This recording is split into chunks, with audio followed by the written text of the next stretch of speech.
Welcome back. You're watching Storyboard. India fascinates Rob Norman, Global Chief Digital Officer and Chairman North America Group M, in many ways.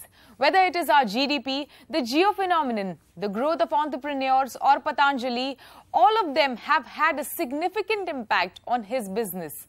He speaks to us about what makes India so different as compared to the other markets. Let's take a look at this conversation and find out.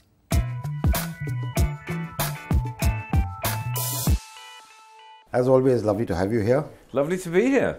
So to begin with, how do you see what's going to happen in India in the next few years? Because I like long-termism as opposed to short-termism. Well, you know, India's fascinating to me and to everyone else. It's in the top 5 GDP countries in the world. It's number 2 in population, almost number 1, I guess, now. But we have to recognize that in a GDP per head basis, if you have the US at $60,000 a head, the UK at $40,000 a head, China at $9,000 a head, India still only at $2,000 a head, which means that wealth is extremely concentrated in the economically active portion of the population, as that would be understood by advertisers. So the addressable, monetizable audience is growing, but maybe isn't growing fast enough for some people's tastes. But having said that, there is still 150 or 200 million population here that's very exciting. I think that among the most fascinating and disruptive things that are going on in India at the moment that occupy very different ends of the spectrum but are highly significant is, on one hand, in technology. There's a big one, which is the Jio launch, and what Mukesh Ambani and the other Mr. Modi are doing in the launch of Jio, and we'll touch on that. The other story, I think, which is intriguing is the Patanjali story, and the Patanjali story as it relates to all of the other businesses in the country, particularly the multinationals. So the multinationals, and it's not just in India, but in Indonesia and many other countries, and China as well, they're starting to feel very, very strong local competition built out of local values that have no relation at all to any kind of international globalized branding situation. And making it more complicated, they're starting to deal with a generation of local entrepreneurs who behave culturally in a way that huge corporations don't behave. And if you were going to describe... What are those behaviors?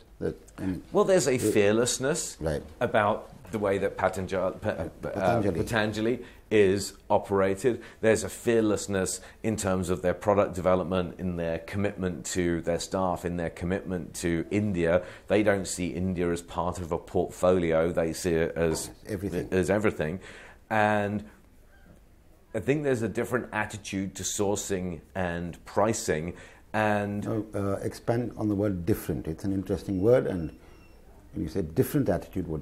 Well, as I understand it, that what Patanjali is doing is looking at the real underlying needs of the Indian consumer, looking at what it takes for the broad base of the Indian consumer to live their daily lives, looking at products that fulfill those daily needs, looking at manufacturing of those products at the lowest possible available quality sourcing, and adding the smallest acceptable margin to those products. And so what's happening is you've got 2 businesses now operating in India that are in a relentless pursuit of market share.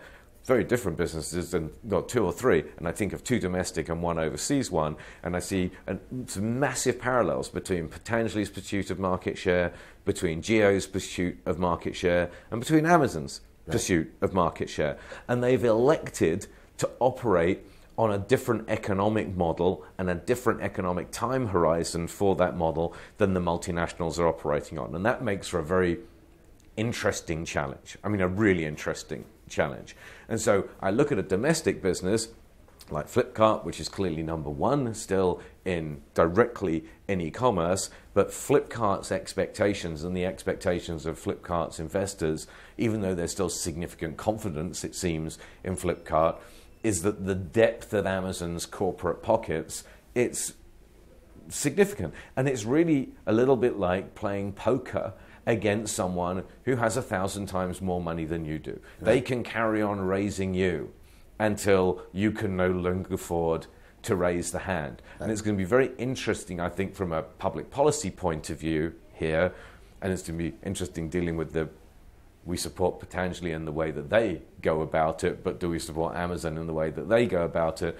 Because in Amazon's case, the loser might be a local business. And it was in the financial pages, I think even today, that Amazon is expanding its delivery services. Absolutely. So that even if you buy from Flipkart, you can have your goods delivered by Amazon, which makes you wonder where that then takes the relationship with Amazon. It feels to me like they're circling their wagons, as they would say in the American West. And it's a brilliantly run, fantastically efficient, high-quality business. And they're also in a position, because their business is kind of asymmetrical. They don't need to make money out of every single thing they do. They can do something that creates a behavior that creates money somewhere else, which makes them, for example, in the area of content, in the pure economics of content, as we would understand it previously, it makes the price they're prepared to pay for that content irrational versus the incumbents. And that's very, very difficult. So in all of the cases, if you're an incumbent in any category, and someone is prepared to do business in a market that's important to you and to price that market in a way that you would perceive to be irrational, that has enormous pressure on your needs to kind of reinvent what you do and change it and build new alliances. Cheers. Good to Pleasure. see you, Rob. Good to see you. Good to see you. Apart from this conversation on India, Rob Norman has also shared with us insights on how global advertising is shaping. We'll play the full chat for you in the coming weeks, but it is time for us to say goodbye for now. You can catch all our content on Facebook, Twitter and YouTube.